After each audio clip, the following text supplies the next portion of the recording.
Life flies by in the blink of an eye, a single day lasting forever. We're rich, we're poor, we're lonely, we're in love. So many different phases, so many different lives within the life we've lived, the life we're living, the life we hope to live. Reminiscing is so joyful, so much fun. Taking a peek into our former selves. As a writer, one of my favorite things to do is to reminisce, write memoirs, turn it into a fictionalized roman à clef style narrative where I get to pick and choose between these events and those to make the narrative as crispy, as punchy, as fun as possible. Is it really fiction if I cherry pick events as I move them around and compress them for maximum effect? I don't think so. I think this blend of memory and literature is spectacular. I don't think it distorts the past. Actually, I believe it highlights it. So I'd like to, if I may, share a novella that I wrote back, looks like just before the pandemic struck, published on Medium the end of January 2020. As if I knew the scourge were coming, I had to let this one out before we all hunkered down for better or worse. I really like this story, and it represents a tipping point for me in terms of bringing my past into my present, reconciling both. Also, learning the craft of writing to the point where I could take this and start writing books and novels, quantum leap in my own acceptance and embrace of myself and my enthusiasm for the craft. So, welcome aboard. I hope you enjoy this one as much as I enjoyed writing it and now sharing it with you. Hello, and welcome to the No Hair, All Heart podcast. I am your bald host, Mookie Spitz, and I am effervescing with heart on this one. Greg's Gift, a novella going back almost 30 years ago when I lived as a single guy in Chicago. How a surprise visit turned an easygoing afternoon into a memorable couple of days I'd share decades later. Special delivery. Spring 1997. Eddie Murphy got busted with a transgender prostitute. Gary Kasparov was defeated by an IBM computer. Donald Trump split with Marla Maples. And Greg, our unfriendly neighborhood drug dealer, bounded up 3 flights to the door of my Chicago pad. Bang, bang, bang. Open up, let me in. Bang, bang, bang. I ran over and peeped through the peephole. A profusely sweating bald head with enormous bloodshot eyes stared back, the fisheye perspective making terrified Greg look even creepier than usual. Bang, bang! I swung the door open, if only to quiet the noise. He stood gawking in t-shirt and worn jeans, drenched in sweat, and clutching a large gym bag that he immediately thrust into my face. You gotta take this! On impulse, I accepted his large and unwieldy duffel bag, rattling and clinking as its surprisingly substantive mass shifted over. Here's my stash, Greg gasped breathlessly, not bothering to keep his voice down. The cops are about to bust me, and I need to get rid of this. You're the only one I can trust. I gotta hang low for a while. Keep it safe until whenever. Thanks, man. Stunned, I watched Greg turn around and bolt into the stairwell. Still holding his bag, I chased him to the landing and called out after him, When you coming back? As he bounded down 2 steps at a time, he cupped his hands and shouted back, Maybe sooner, maybe later. Hey, I yelled back, too little, too late. Help yourself, he suggested, top of his bald head, bobbing, then vanishing below. I ran back into my apartment, shut the door, dropped the bag, and darted to the front window. I gazed through smoldering cigarette smoke down onto the nondescript Wrigleyville street, tall maple trees casting wide-arced shadows across sidewalks full of young moms pushing baby strollers, baseball fans, and windy city tourists. But no sign of Greg, the now former drug dealer. I finished my cigarette, drank the last of an espresso, and contemplated what the hell just happened. I tried to regain control by imagining myself director of this indie movie, the cinematographer dollying from my POV in the kitchen down the hall to my front door. Cut to a medium shot, then zoom to Greg's bag where I had dropped it, a blue nylon duffel with black Velcro straps and zipper. The world can be divided between people who believe the gangster's briefcase from the movie Pulp Fiction contains either, 1, an actual glowing object, such as gold bars, shining jewels, perhaps a mysterious alien artifact, or 2, an irrelevant abstraction that instead beckons the viewer to creatively imagine anything valuable enough to trigger such a relentless drive for its repossession. I fall into the latter group, embracing the artifice Alfred Hitchcock called a MacGuffin, a bounty the characters are after, but the audience doesn't really care about.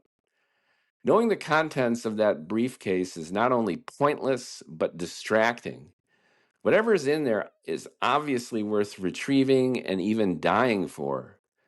The viewer is instead focused on the conflict driving the resolution and not the specific goal itself. Maybe that's why I didn't peer inside Greg's bag before I accepted it.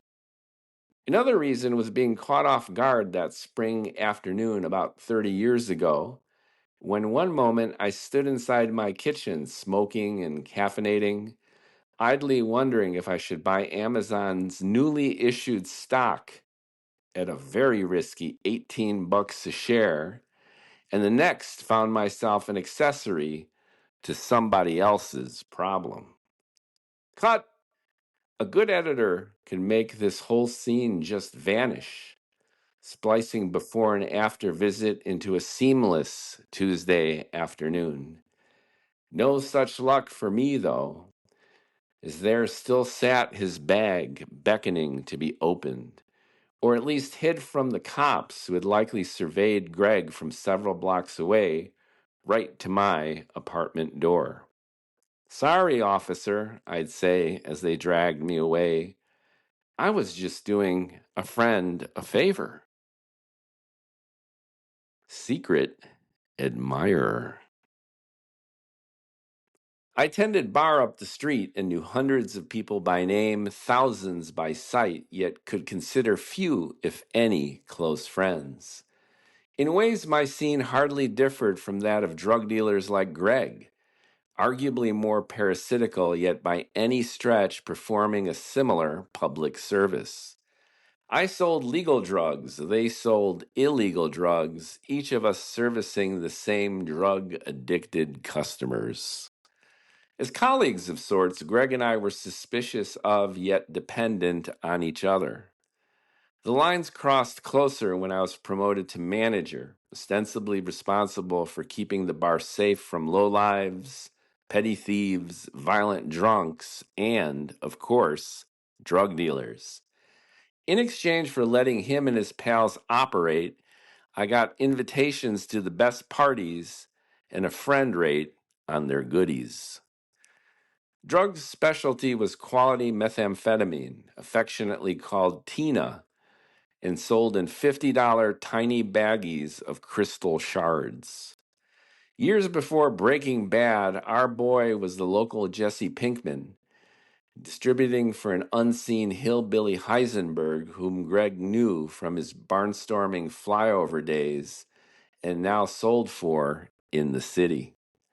I stared at his duffel, too heavy and bulgy for just meth. His bag had to include Special K, breakfast cereal nickname for ketamine, another dance club favorite. Used by veterinarians to anesthetize bulls, the drug was sold in its original glass vials with a steer embossed on the label. Recreational users poured the liquid onto a plate, baked it in an oven until the solution crystallized, then chopped it into powder for snorting. Really, really. So I broke my own briefcase MacGuffin rule and guessed his stash contained baggies and bottles. But who knew what else?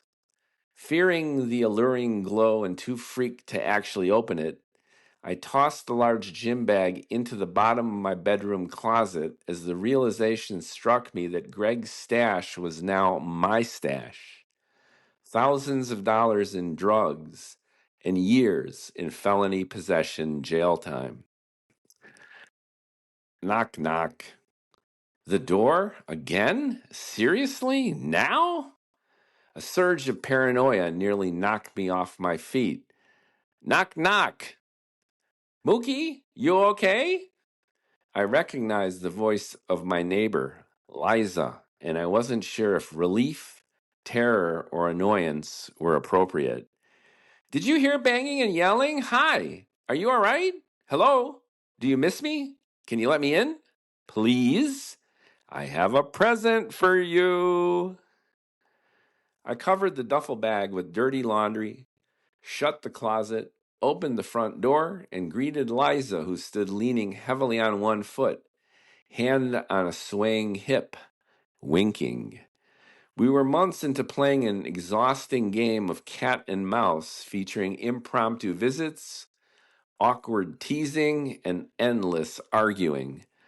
Sparks flew until countless excuses made grown-up sex impossible.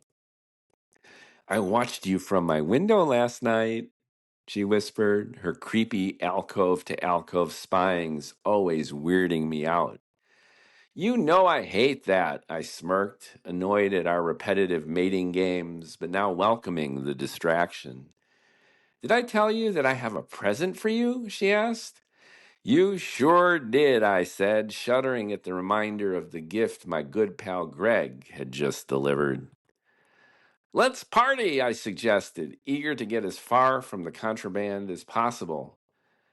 Come over to my place tonight for dinner, she offered. I made you something special. Is that my present? Guess, she smiled. Why don't you bring over wine and weed? I gave her a peck on the cheek, ran to the kitchen, grabbed a bottle and a joint, and slammed my apartment door behind us. Her place was right across the hall. The chronic agony of our perpetually failed romance, fueled by acute convenience. Her one-bedroom pad was the mirror of my own, but as tidy and well-furnished as mine was messy and unfinished.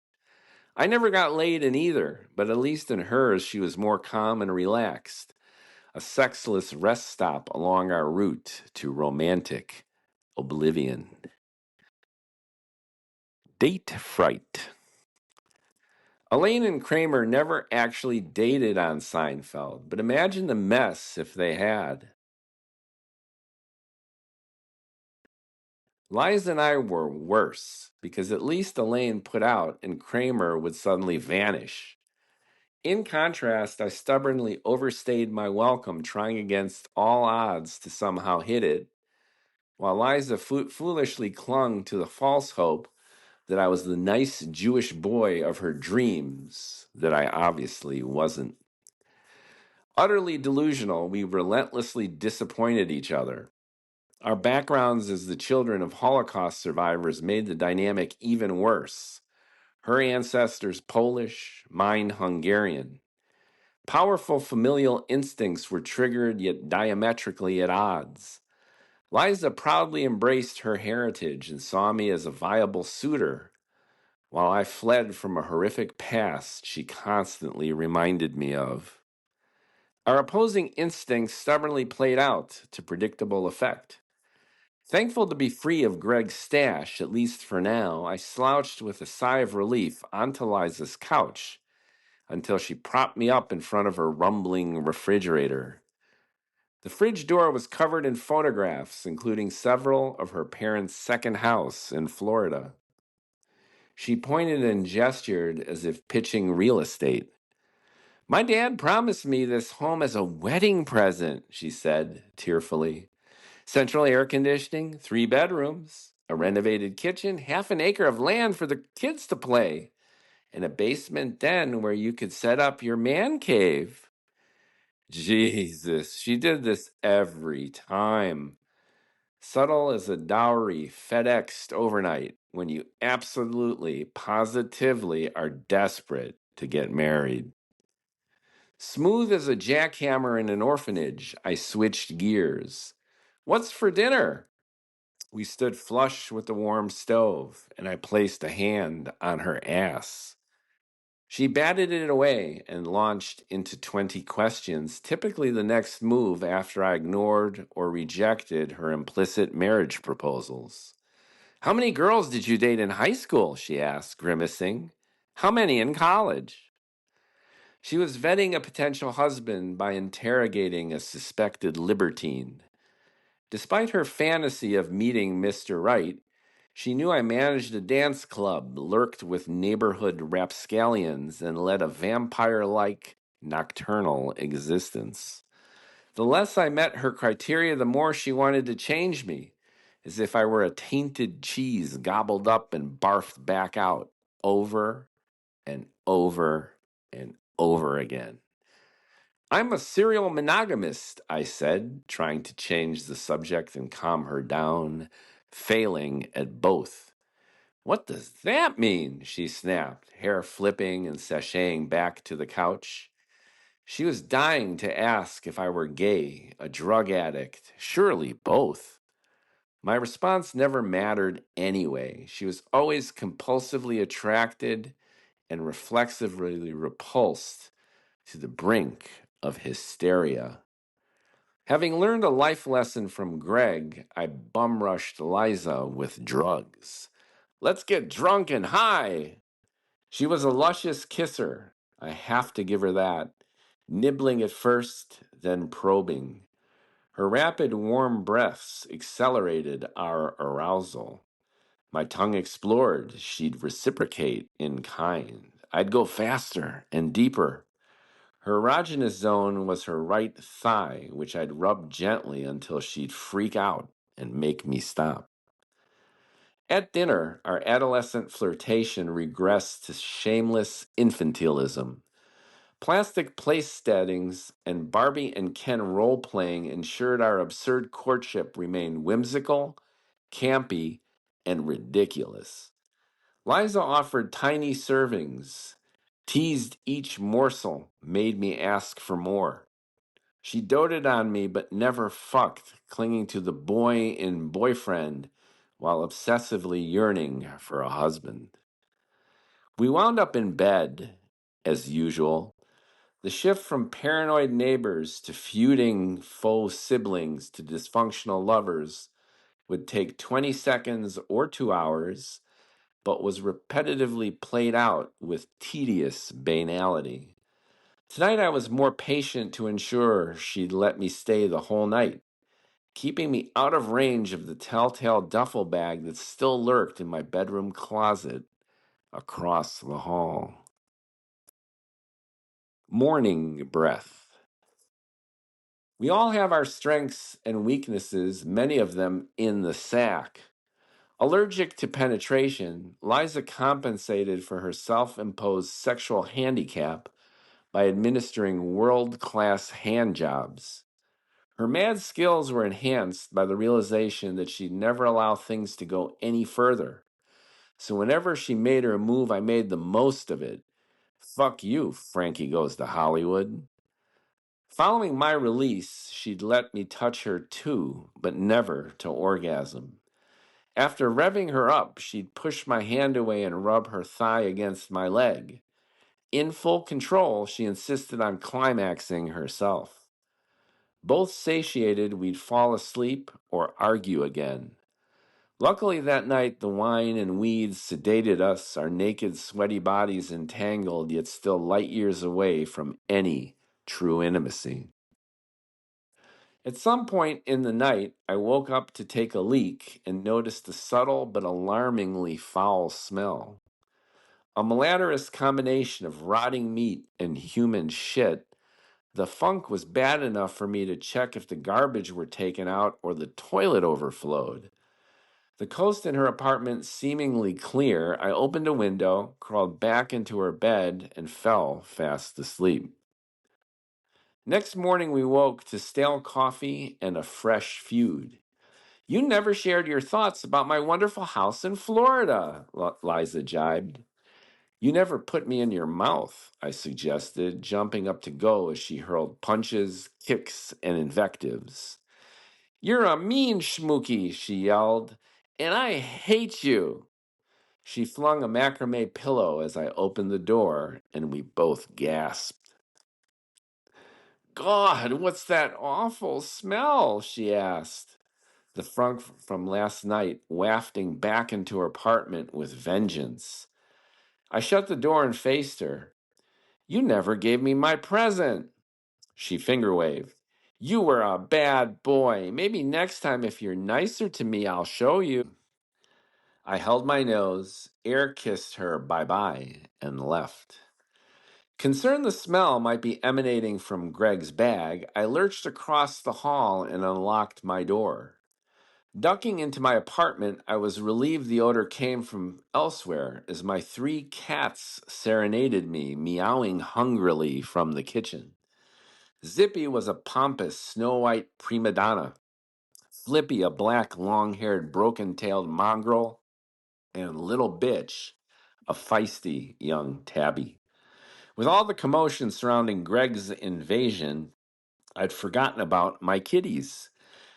Usually denigrated to the status of a walking piece of furniture that fed them, by neglecting them I was further reduced to a nuisance that impeded their luxurious napping. Flippy and I were tight, but even she seemed annoyed. Pussy whipped here, too. I was in the doghouse everywhere. My felines finally fed, I thought about Greg's unwelcome delivery again, which like a magnet pulled me back to the bedroom closet. Hoping the bag were gone, either stolen during the night or his visit a vivid hallucination, I opened the door, uncovered the dirty laundry, and regrettably found the big blue duffel exactly where I'd left it. I hefted it up and threw it onto my bed. Greg's gift got symbolic for me again, its contents less important than the situation they'd created, and not by accident either. Everyone seemed to dump their problems on my doorstep, and I'd been absorbing that bad mojo my whole life without considering the consequences. Maybe I was the nice guy Liza dreamed about, or maybe I appeased people just so they'd go away. My musings didn't ghost the bag, so I made myself feel better by trying to hide it elsewhere in the apartment. Too big to go beneath my bed frame, too heavy to go on a shelf above the litter box, and too valuable to toss into the trash. I decided to conceal it in plain sight, like Edgar Allan Poe's purloined letter, and nonchalantly tossed it into a nondescript corner of my living room. Twins, primed.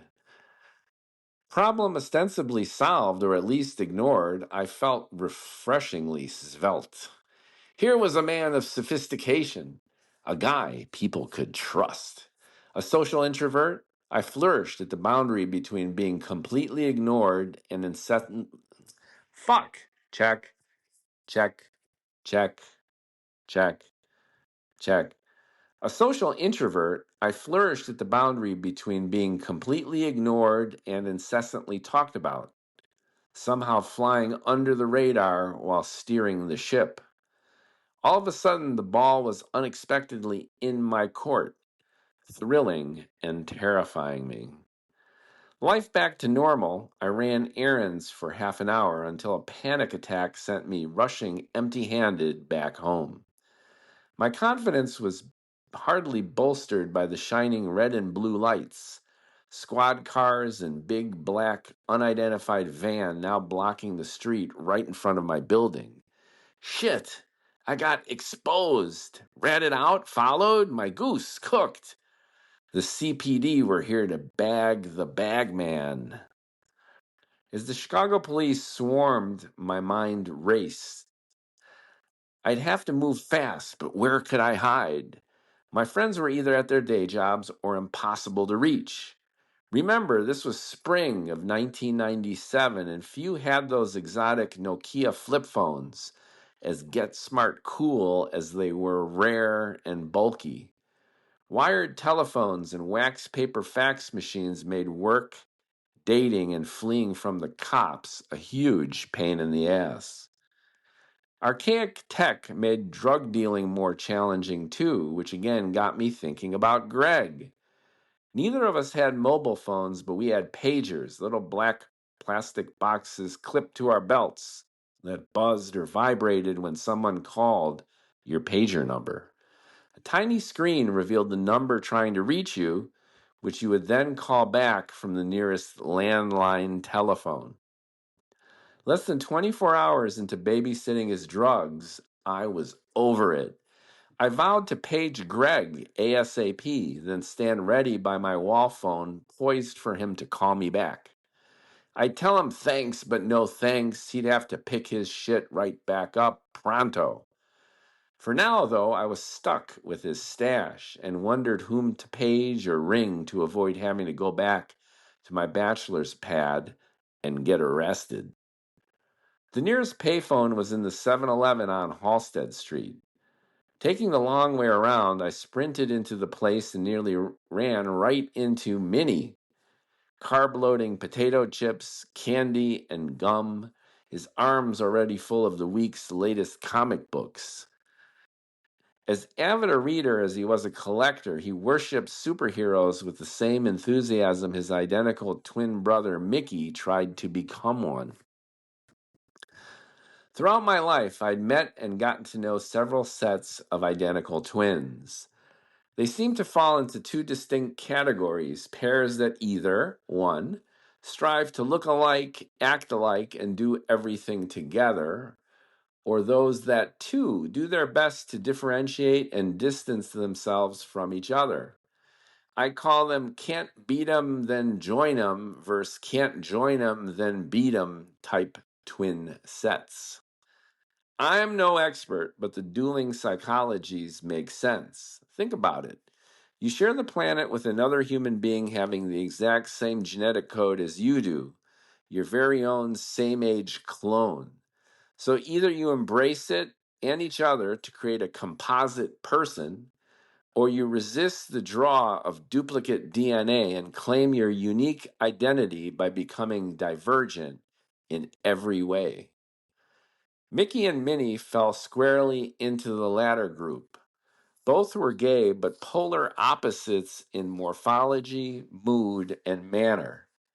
Mickey was clean cut, athletic, straight looking, and straight acting. In a deep voice, he'd literally salute you and say, "Yes, sir." Minnie was goateed, skinny, boldly swirling girl from one fabulous moment to the next. In a high pitched voice, he'd swish and say, "Hey, baby." Minnie gushed, giggled, and smacked a big wet kiss on my cheek. "Mookie, want to come over to my place to eat junk food, watch movies, and do some drugs?" I was in. What better way to flee from the cops for harboring a big bag of drugs than to be up the street doing more drugs? If I'd fallen victim to Greg's escapist shenanigans, then why not play my own game too? Breaking good. The only thing predictable about predictions is that they're usually wrong. That's because small factors have big consequences over time. Unknown variables abound, and as William Goldman memorably said of Hollywood, nobody knows anything. But the main reason is prediction making pundits are often far removed from the real world where things actually go down.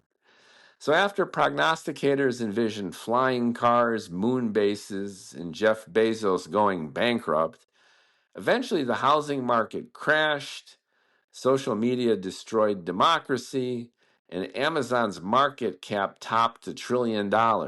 All good reasons to follow one's own intuition and stay the course. Paying close attention and not getting distracted certainly help, but who has time for that? As a raving comic book fan, Minnie accurately predicted the dominion of superhero franchises at the movies, his investment taking the form of thousands of first editions meticulously stored in banker's boxes throughout his apartment. Each issue was immaculately framed on white paper backing boards and wrapped in plastic, packed and organized by series and date. "Spider-Man is my favorite," he swooned, tossing me his most recent adventure. "Until I buy the next Hulk, X-Men, or Wolverine." A loyal Marvel aficionado, Minnie nonetheless had a sweet spot for Batman, especially the Dark Knight series. Michael Keaton and Jack Nicholson had already hit the silver screen, but Minnie saw the future. "They haven't even scratched the surface, baby." Mickey and Minnie's father was a gifted engineer who helped design optics on the Hubble Space Telescope until falling off the wagon. Addiction ran in the family, compelling Mickey to flee from the disease with compensatory self-control and exaggerated machismo, and Minnie to run headlong into it with shameless enthusiasm for sex, drugs, and rock and roll, and comic books. As an identical twin, Minnie never went halfway. "Want a bump?" He looked gaunt and sweaty, his skin pasty, eyes bloodshot. Actually, pretty healthy considering he hadn't slept in 96 hours. He dipped his front door key into a small baggie of powder and hovered a tiny mountain of Tina under my nose for hoovering. "Keep it zipped up, baby. It'll stay fresher longer." Snorting meth feels like sniffing airplane glue than getting intravenously jacked with 100 espresso shots. The pure adrenaline rush is similar to when your autonomous nerves react to sudden danger before your brain has a clue what's going on, such as instantly leaping out of the way of an out of control car before you even realize the car is there. Now imagine that exhilaration lasting continuously for hours, days. Cocaine was pure garbage in comparison, a fleeting high crashing into a dismal low. Meth instead created the illusion of total transformation. Rapidly absorbed through my nose and rushing into my bloodstream, it zigged and zagged up each vertebra until exploding inside my head. Doubt sparked into decision, hesitation flipped into heroism. I couldn't wait to evolve my entire existence. In principle, at least. Everything was suddenly so clear and compelling that the countless options overwhelmed me, making it impossible to do anything at all. Like Ritalin for children, this ultimate speed bump had chillaxed me into an actively catatonic state of hyper-aware lethargy.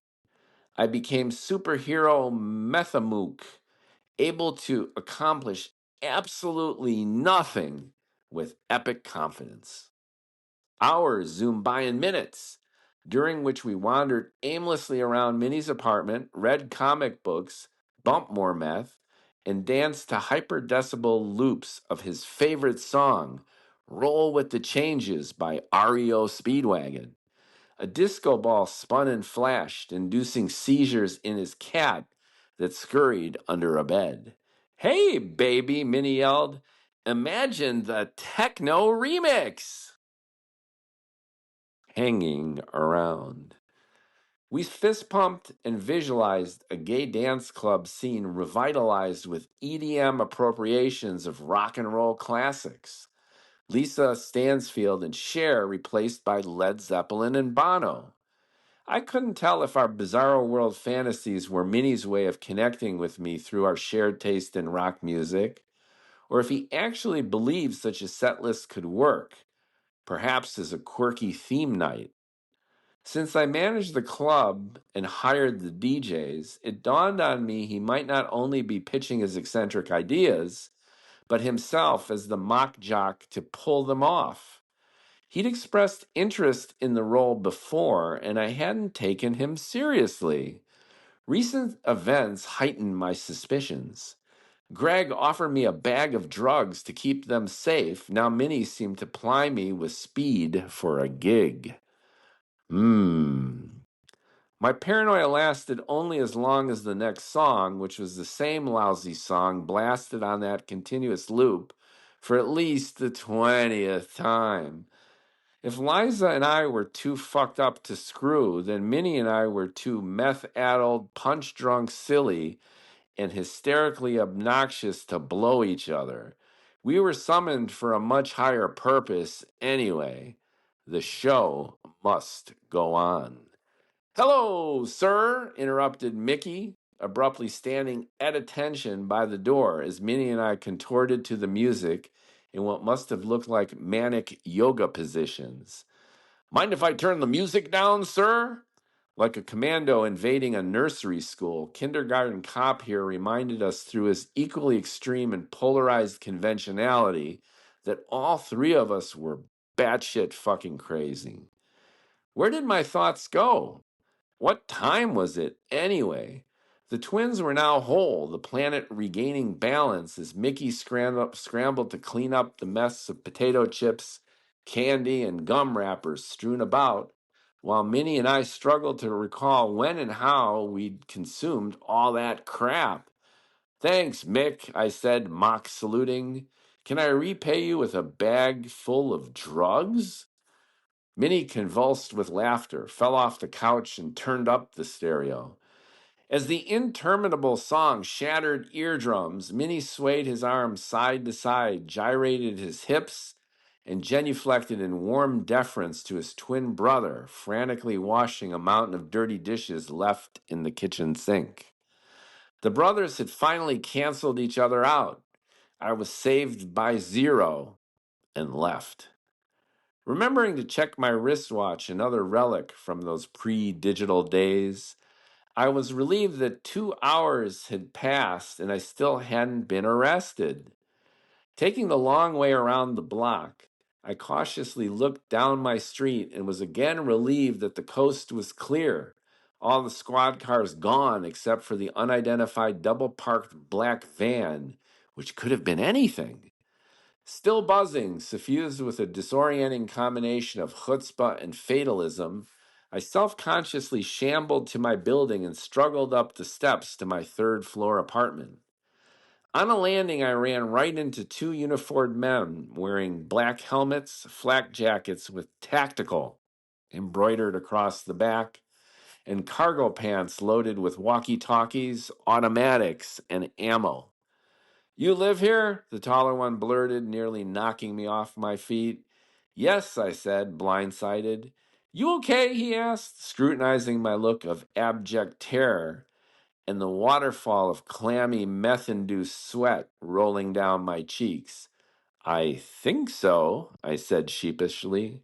His partner jibed. "At least he looks better off than the guy we just kept." Check, check, check. His partner jibed. "At least he looks better off than the guy we just cut loose." Both of them laughed and headed back down. As I turned the corner of the staircase, I noticed the apartment directly below Liza's was open and exuding a horrific vibe and smell. "Did you hear what happened?" another neighbor asked me as she crossed the landing, giving me the grease. A young resident had hanged himself in his closet, the body decomposing for over a week before being reported missing and finally found. Never mind the bullocks.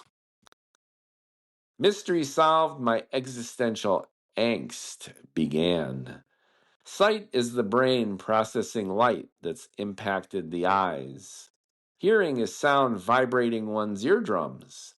Touch is physical stimulation of the nerves in the skin. But taste and smell are triggered by physical stimuli that enter the body. When you smell, you're taking in molecules you sniff, be they good, bad, or revolting. The cops weren't here for me, they were here for him. For days, I'd inhaled gases released from my deceased neighbor's putrefying body. The rancid odor hadn't dissipated yet, that horrific combo of spoiled meat and raw excrement. Worse still, I thought about the poor guy's agony for months and likely years before his all too avoidable suicide, conducted alone, only a few feet away from where we lived. What a mess! And I thought I had problems. My recent emotional roller coaster ride downshifted from raging paranoia to escapist romance to frivolous partying right into humanitarian crisis. I never got to know the guy who died, could hardly remember what he looked like. Unknown neighbors are typical. Might indifference help explain our paralyzing urban loneliness? Had I known, could I, would I, should I have done something, anything to help my brother out?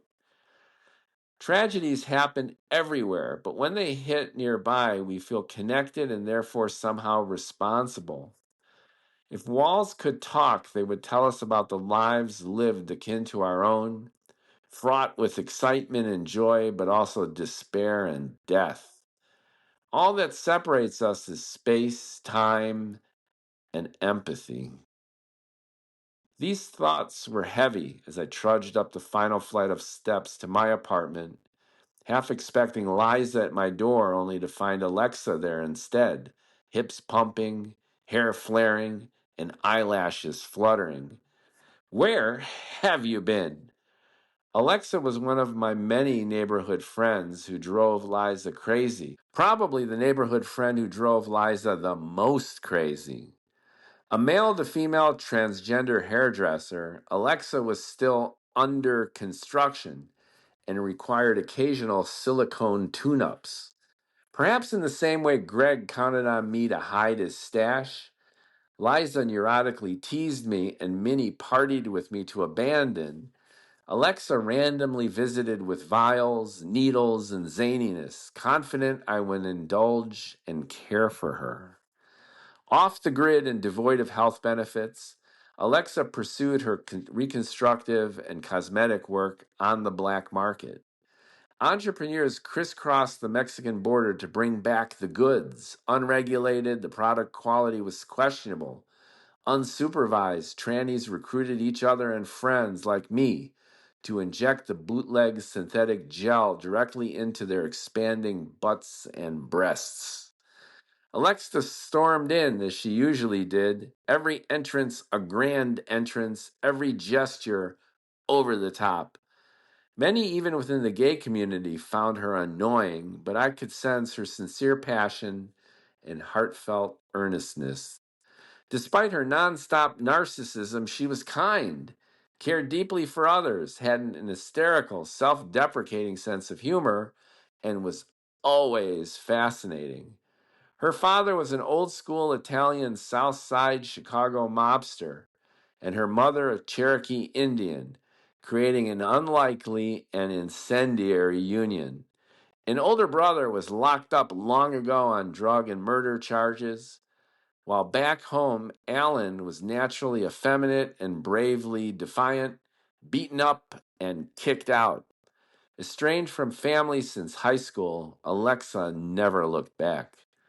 She struck a pose and vogued. Imagine a curious mashup in personality and presence of Sandra Bernhard with Sandra Bullock. Alexa had Sandra One's clever, biting cynicism, along with her sharp facial features and penetrating stare. Check, check, check. She also hybridized Sandra Two's cute spaciness, affectionate warmth, and demure femininity, both further dimensionalized by exotic trans sex appeal. Time for my close up. Injecting contraband Mexican silicone wasn't on my resume, but I grew adept at it. That made Alexa appreciative of me, or maybe gave her an excuse to get my attention and hang out. I never knew for sure which part of her was a femme act, which behaviors were spontaneous, and which orchestrated to attain an objective. I bet she didn't know either, making it all the more fun. Bang away, babe, she purred, pulling down her jeans. The needle was thick to penetrate muscle, and the force had to be just right. Thrust too light, it could painfully bounce off. Too hard and real damage could be done. I again thought of Pulp Fiction, this time the adrenaline shot scene layered with metaphor, oozing with unrequited love, unspoken lust, and the circumstantial absurdities of life. Whoa, she exhaled, a couple years before Neo jumped across buildings in the Matrix, dissolving the boundaries between perception and reality. She gasped, giggled uproariously as I plunged the stuff into her right cheek. That really hit the spot. Then slid the needle smoothly back out. You're a pro. I'd recommend you to all my tranny friends, but they're evil. After the left glute, her breasts were next, a far more delicate procedure that demanded my full focus and shots of whiskey to calm her down. Alexa usually got delicate titty boosts from a transgender friend who specialized, but the doc, as they called her, was out of town and we were on our own. She took off her shirt and bra, braced herself as I raised the needle. We made eye contact, a magic moment.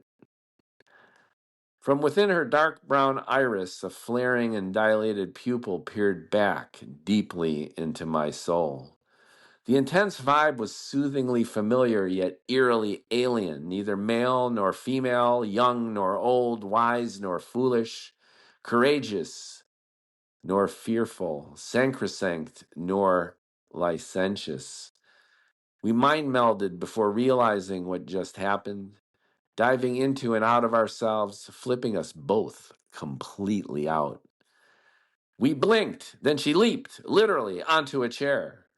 Already 5'9", I'm supermodel height, babe, she'd often say. Alexa now stood a head taller, fake tits in my face.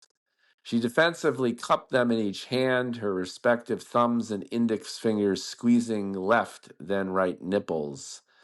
Mind if I change the channel? I joked, twisting them. You're out of control, she screamed.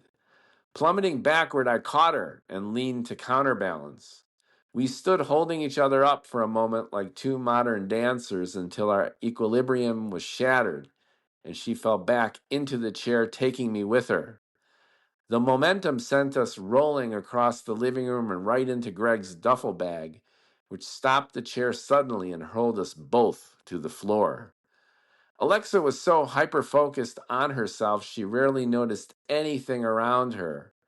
Understandably, quite a bit was on her mind. Clothes, shoes, makeup, hair, endless tweezing.